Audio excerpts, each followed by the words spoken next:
ফজরের জামাত আদায় করবেন ভোট কেন্দ্রের সামনে, পারবেন ইনশাআল্লাহ? আপনাদের সময় উঠতে হবে, এইবার পারবেন ইনশাআল্লাহ?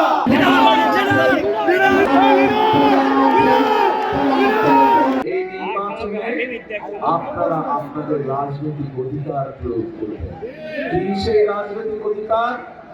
সেই রাজনৈতিক অধিকার হচ্ছে আপনারা আপনাদের ভোটের অধিকার প্রয়োগ করবেন, যেই অধিকারটি গত 15 বছর আপনাদের কাছ থেকে কেড়ে নেওয়া হয়েছে।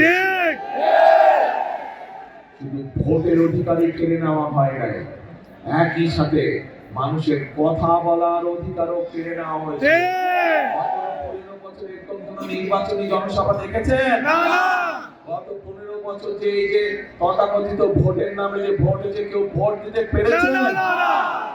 ভাই পিছনে যারা আছেন কি পেরেছেন? পারেননি।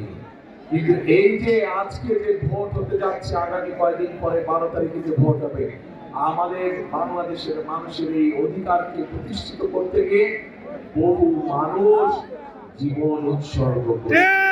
এই ব্রাহ্মণবাড়িয়াতে অন্তত 15 জন মানুষ তারা শহীদ হয়েছে, আরো শত শত মানুষ তারা বিভিন্ন রকম ভাবে আহত হয়েছে। 71 সালে অর্জিত স্বাধীনতাকে 2024 সালে রক্ষা করেছে আমাদের ভাই বোনেরা, জীবন দিয়েছে।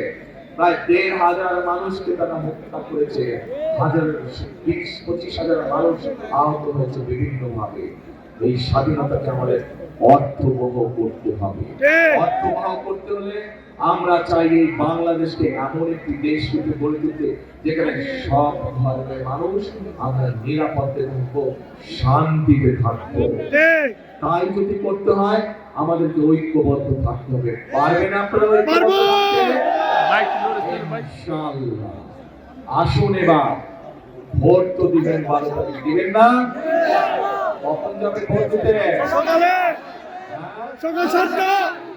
সকালে গেলে হবে না, সব ভোট কেন্দ্রে যান, যে এলাকার ভোট কেন্দ্রে ফজরের জামাত আদায় করবেন ভোট কেন্দ্রের সামনে, পারবেন ইনশাআল্লাহ?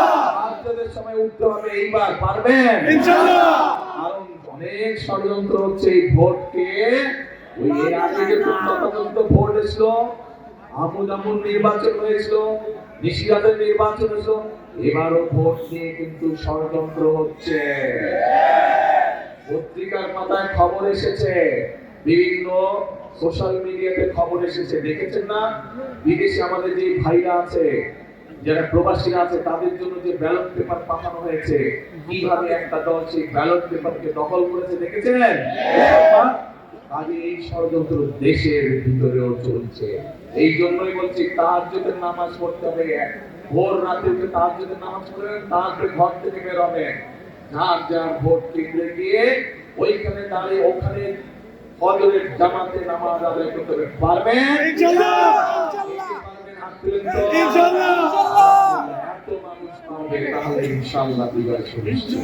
ইনশাআল্লাহ। ইনশাআল্লাহ। নামাজ পড়ে, ফজরের নামাজ পড়ে ভোটের লাইনে দাঁড়িয়ে যাবেন, ভোট কেন্দ্র খোলার সাথে সাথে সিল দিবেন। কোথায় সিল দিবেন?